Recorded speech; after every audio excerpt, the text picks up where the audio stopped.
Iniciando a conversa de redação, participação Eduardo Costa, Júnior Moreira e a nossa colunista de economia Rita Mundim. Você, ouvinte da Itatiaia, também pode participar todos os dias pelo WhatsApp do jornalismo 99996-7074.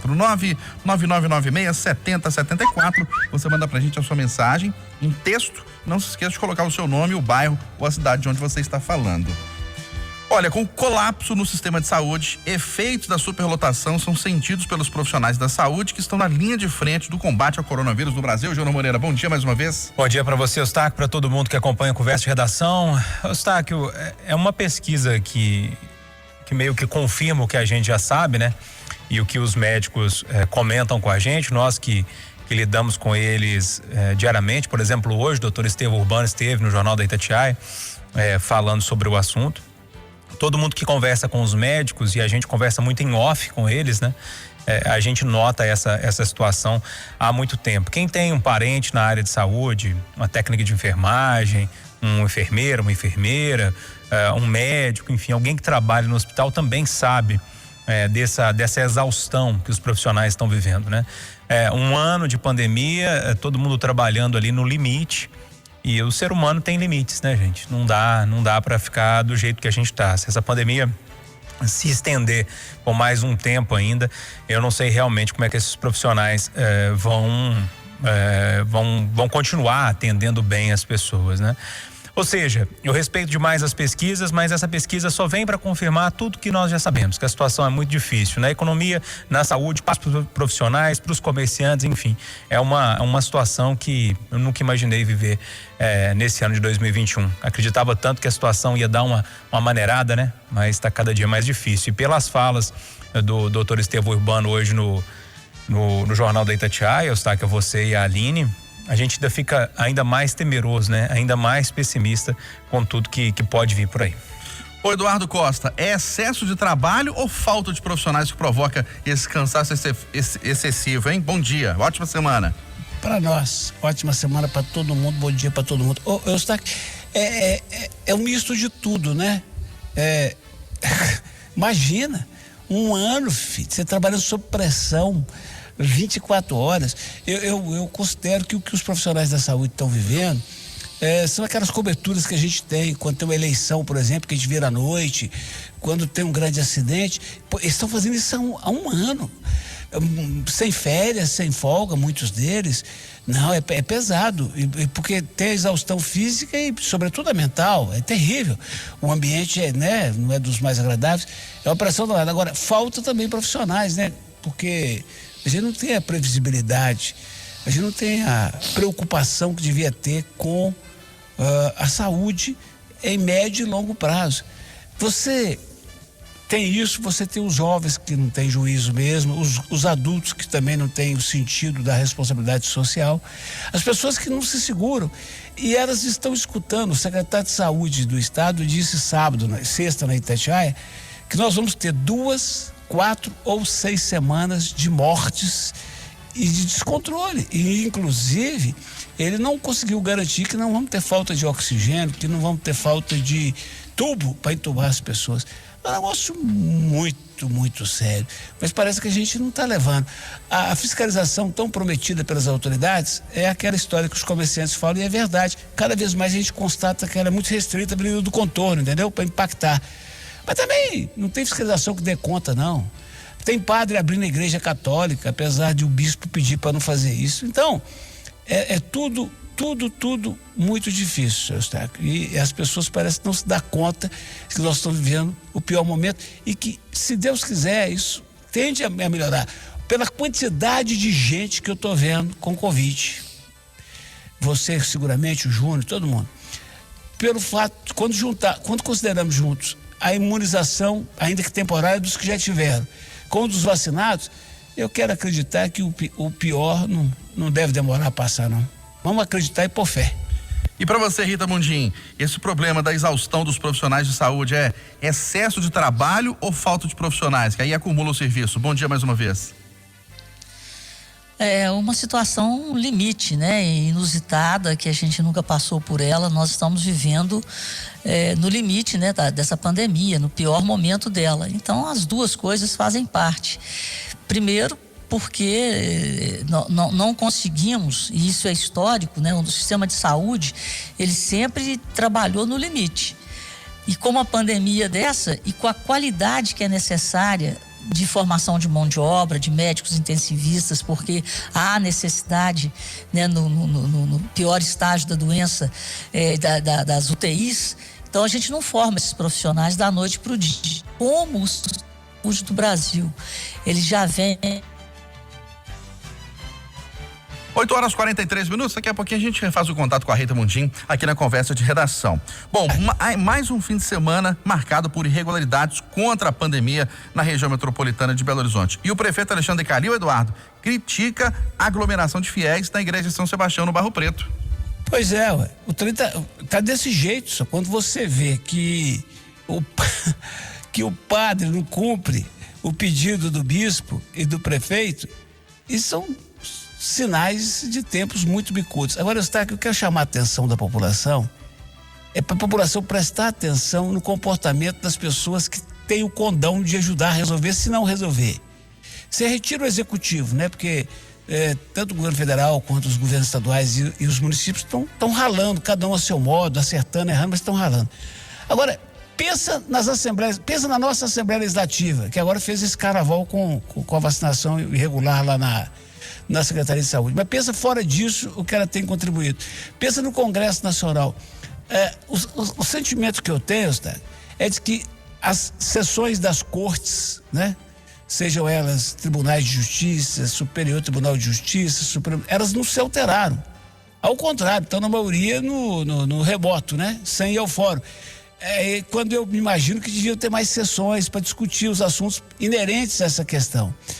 No caso dos deputados, eu fico observando nas mídias sociais deles, tanto estaduais quanto federais, estão rigorosamente fazendo o que fazem durante 4 anos, levando 100 mil para um lugar, 200 mil para o outro, 300 mil para o outro, para garantir a própria reeleição ou a eleição do filho, da mulher, da esposa, do cunhado, do primo. É um negócio impressionante, porque você vê um técnico de saúde que ganha R$900, né? Outro dia foi dito isso na rádio. Ganha 1.100, que é o mínimo, mas recebe R$900. Aí você vai na prefeitura e fala assim, não tem como mudar. Mas a vida de setores importantes do funcionalismo público, setores graúdos, continua a mesmíssima coisa, rapaz. É um espanto. Você vê esse anúncio aí, a Mônica Miranda trouxe de ontem para hoje, 17 mil escolas no país que não tem internet, não sei quantas mil escolas no país que não tem banheiro. E a vida de outro setor do funcionalismo não muda, senhor Eustáquio. É difícil, Eduardo Costa. É verdade. Fora os penduricalhos, os salários desproporcionais, as mordomias, os feriados emendados. Hein, Júlio Moreira? Pois é, Eustáquio. A gente está falando no cerne da questão, nessa questão das aglomerações, né? Sim. Inclusive em igrejas que aconteceram no fim de semana. Eu quero focar bem nesse assunto, Eustáquio, porque a pessoa que se diz cristã, né, um cristão verdadeiramente, ele precisa dar exemplos.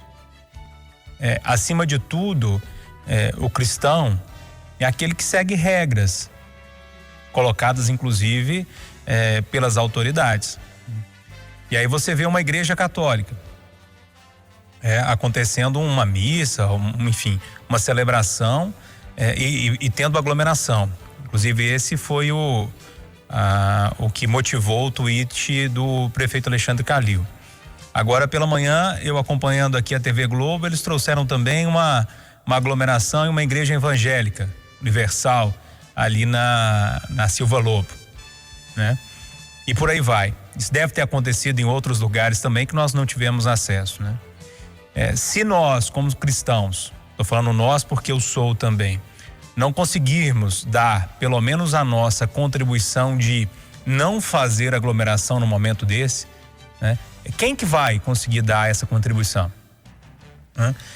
Nós temos hoje YouTube, site, todos conseguem fazer de forma muito tranquila uma transmissão via celular de uma missa, de um culto, né? Basta sentar ali na igreja, e qualquer igreja que você for aqui em Belo Horizonte hoje. Vou mais longe. Se você for lá em Passatempo, entrar no canal de YouTube lá da Paróquia Nossa Senhora da Glória, eles estão fazendo uma transmissão via YouTube. Ou seja, não precisa de nada muito elevado, não, muito caro, não. É um celular que se precisa, né, para fazer uma transmissão ao vivo. Então não há desculpa, gente. É o momento de dar a contribuição, né? Você que pode ficar em casa, fique. Você consegue ver uma missa ou um culto, qualquer outra celebração, pela internet, poxa. Precisa realmente fazer esse tipo de aglomeração? Ah, Júnior, mas os ônibus estão cheios. Pois é, não tem outra saída. Tem gente que não tem saída, tem gente que tem que sair de casa e pegar um ônibus lotado, né? Essas pessoas que são obrigadas a fazer isso, elas podem em algum momento precisar de um atendimento médico mais intensivo, né? Então, quem pode ficar em casa e é uma coisa evitável, sair de casa no domingo de manhã e ver uma missa, você pode ver no YouTube, por que não fazer? Não é possível, gente, né? Esse tipo de pessoa, me desculpem, só é da boca para fora cristão, né? Cristão acima de tudo, gente, não é da boca para fora, não. Ah, eu assisto a missa, eu vou no culto, eu sou isso, eu sou aquilo. Precisa de ação, precisa de exemplo, precisa de ter comportamento cristão. Não adianta nada falar da boca para fora, que é isso, que é aquilo, e não cumprir, e não ter o comportamento de cristão. E essas pessoas que estavam se aglomerando nesse final de semana, no meio de uma situação como essa que nós estamos vivendo, só são cristãos da boca para fora. Olha, e em carta enviada ao governo, ao Congresso e ao Supremo Tribunal Federal, centenas de banqueiros e economistas brasileiros pedem, Eduardo Costa, medidas efetivas no combate ao coronavírus. Mas todo mundo é bom nisso, Eustéquio. Todo mundo é bom em pedir e cobrar. Esses economistas e esses banqueiros contribuíram para a situação que a gente está hoje. E contribuíram para a falta de valores mais humanos nesse país. E mesmo hoje, eles podiam fazer diferente, como a dona do Magazine Luiza fez. Liderar campanhas de solução e não apontar o dedo e cobrar. Se os bancos pegarem os lucros dos últimos 2 anos, e se fizerem isso não vão quebrar acionista e nem famílias de banqueiro nenhuma, e comprarem vacinas e colocar à disposição do governo para comprar vacina, acelera o processo. Nós estamos num momento, que todo mundo cobra, todo mundo aponta o dedo e poucos oferecem soluções. E deixa eu falar uma coisa aqui, vai arrepiar o Júnior Moreira, mas eu vou falar que eu estou pensando nisso há mais tempo, e hoje vai ter uma reunião do governador Zema com o pessoal da Federação Mineira de Futebol, né? Uhum. Eu vou dar um palpite aqui pro Zema, foi o governador. Poucas, raríssimas são as aglomerações que eu considero salutares nesse momento. Você sabe que eu fico pensando que o futebol profissional, a viagem não, é outra história, né? Que tem hotel e tudo, avião e tudo. Mas sabe, o campeonato mineiro, eu fico pensando, se ele faz tanto mal assim, se ele continuar. Porque nós estamos falando de um grupo ali de 40, 50 pessoas, que são testadas de 2 em 2 dias e que vivem num círculo fechado. Os profissionais que vão cobrir, a turma do esporte da Itatiaia, a cada rodada também são testadas. E por que eu estou pensando que essa quantidade de futebol podia ser? Para agradar um cadiquim, filho, para segurar os marmanjos em casa, porque o futebol no rádio, da televisão, dá uma suavizada nessa, sabe? Nessa maratona que temos que enfrentar. Eu, sinceramente, você pega aí um time desse, Atlético, Cruzeiro, América, os caras têm departamento médico que cuida de tudo. Então é muito controlado.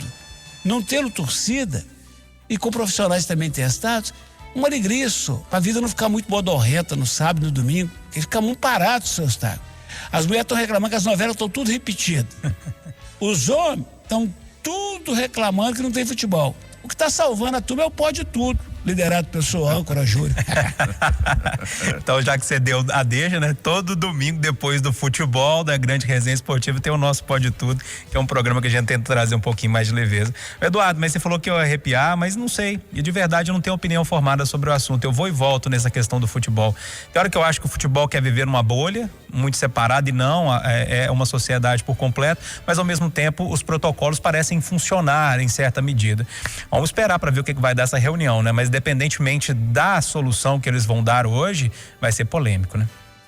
Eduardo, Júnior, e essa carta aberta enviada ao Congresso, aí, ao governo, ao Supremo Tribunal Federal, pelos banqueiros e economistas pedindo medidas mais efetivas de combate à Covid? Ô, Eustáquio, sem novidade nenhuma, né? O que os economistas escreveram ali. Ali tem ex-presidentes do Banco Central, ex-ministro da Economia, tem ali donos de bancos, né? Bradesco, Credit Suisse, tem Itaú, enfim.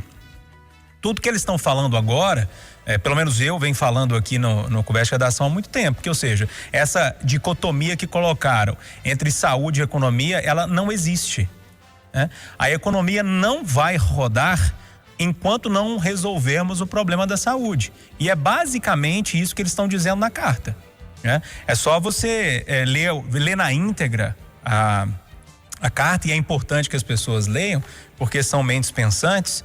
Concordo com o Eduardo que, de certa medida, eles também são culpados porque tem aí e essa desigualdade que nós vivemos, mas o conteúdo da carta em um chamado de atenção ao governo federal é muito importante. A carta é gigantesca, é longo.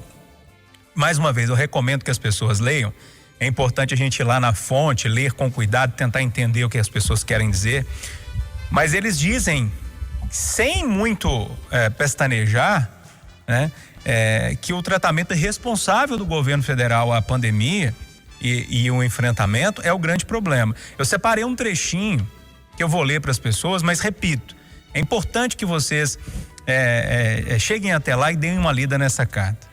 Tem um trecho que diz assim, ó: esta recessão, assim como suas consequências sociais nefastas, foi causada pela pandemia e não será superada enquanto a pandemia não for controlada por uma atuação competente do governo federal.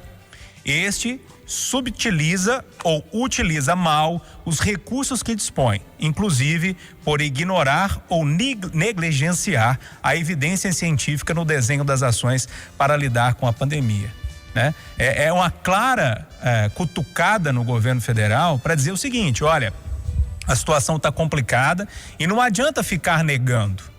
A situação só vai melhorar quando a gente conseguir controlar essa pandemia, e eu só vejo, e falo isso aqui, desde setembro, outubro do ano passado, que a única solução que temos no horizonte é a vacinação, né? Enquanto a gente não conseguir vacinar a população, gente, não vai existir a economia. A situação está complicada, tende a piorar, e se a gente não resolver e acelerar essa vacinação o mais rápido possível, a situação ainda vai ser muito pior.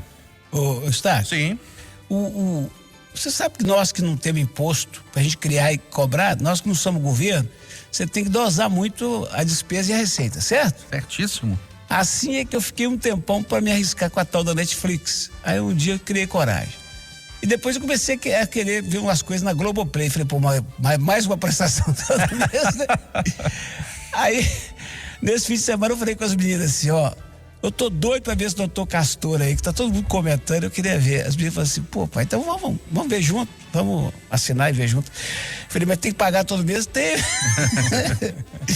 E quanto der conta? Só falei, quanto que é? 25. Falei, vamos arriscar. E vimos o doutor Castor. Pela chamada do documentário, pelos comentários de gente que tinha visto, eu fui ver. Eu recomendo a todos os mineiros que puderem, que assistam. E os que não têm condição de ter Globoplay, que descobrem um jeito, o brasileiro sempre descobre. Pede um vizinho quando passar a pandemia para assistir. É o retrato pronto e acabado dessa dificuldade que nós estamos tendo de lidar com a pandemia aqui no Brasil. Porque somos um país, que, se não detestamos, pelo menos não nos importamos com heróis, mas adoramos dar espaço pro criminoso, pro contraventor, pro bandido, sabe? É impressionante como ele é realista, como ele é um soco na boca do estômago. Recomendo para todo mundo. Doutor Castor, retrato pronto e acabado do Brasil, para a gente entender como é que nós estamos vivendo o que estamos vivendo hoje. Eu endosso, Eustáquio, essa dica do Eduardo, porque é impressionante. Eu acho que o Eduardo usou a palavra correta, é o retrato, esse documentário, né? Ele era dono lá de time de futebol, dono de Escola de samba, ia no Jô Soares, aquela história toda, né? Que vale a pena ver, precisa ver esse filme. Mas para tirar um pouquinho, já que a gente tá na parte cultural do Conversa de Redação, você deu a dica aí, tem um que é pra a gente dar uma relaxada e curtir. Eu vi um filme esse final de semana que vale muito a pena as pessoas verem também, que se chama O Tigre Branco. É um filme indiano que vale muito a pena. Se você não viu, seu Eduardo, veja que você vai gostar. E como nós estamos na área da cultura, senhor Eustáquio, eu sei que o Brasil sofre com cada pessoa que perde, né? Mas tem um carinha que eu, aliás, conheço pouco dele. Eu fui num show dele em São Paulo com as meninas, porque elas exigiram. Mas as minhas meninas são tão apaixonadas com o Paulo... Paulo o quê? Esse moço famoso aí, que casou com o médico que me... Hein? Paulo Gustavo, humorista. Paulo Gustavo. Tem tantos brasileiros apaixonados com esse Paulo Gustavo que eu me incluo na corrente de fé para que ele saia do tubo lá no Rio de Janeiro e melhore. Tá entubado o homem, rapaz. Ah, sim. Que Deus o salve, ele e todo mundo que tá entubado aí. Infelizmente o coronavírus é democrático, Eduardo. Ele pega rico, pobre, gordo, magro, novo, velho. Bom, Rita Mundim, e essa carta enviada a algum congresso, governo e ao Supremo, hein? A carta dos economistas, a carta aberta, intitulada O País Exige Respeito, a Vida Necessita da Ciência e do Bom Governo, ela teve mais de 500 signatários e nomes de peso, né? Muitos que estão ali foram ministros da Fazenda, foram presidentes do Banco Central, como Pedro Malan, Afonso Celso Pastore, Marcílio Marques Moreira, Armínio Fraga, o José Olímpio Pereira, do Credit Suisse, e o Pedro Moreira Salles, do Itaú Unibanco. A síntese da carta, que é bem realista, são necessidade de que medidas sejam implementadas para diminuir, né, o problema socioeconômico. Aí passa pela vida, né, e pela retomada da atividade econômica. Os 4 pontos principais da carta são a necessidade de um ritmo mais acelerado de vacinação, um incentivo ao uso e distribuição de máscaras, medidas de distanciamento social locais, quando necessárias, e uma coordenação da pandemia em âmbito nacional. A carta também defende uma ajuda, né, aos 40% da população brasileira, dessa força de trabalho, né, que ganham a vida de maneira informal, que veio e terá que vir o tanto que for preciso, através do auxílio emergencial. Portanto, é uma carta realista que retrata e pede aquilo que a população brasileira inteira pede, principalmente, a vacinação em massa para que a gente consiga contornar esse momento tão difícil. 9h em ponto em Belo Horizonte, final do Jornal da Itatiaia, primeira edição desta segunda-feira. Apresentação, Aline Neves e Eustáquio Ramos. Vem aí o Acerantão. Ótimo dia, ótima semana a todos.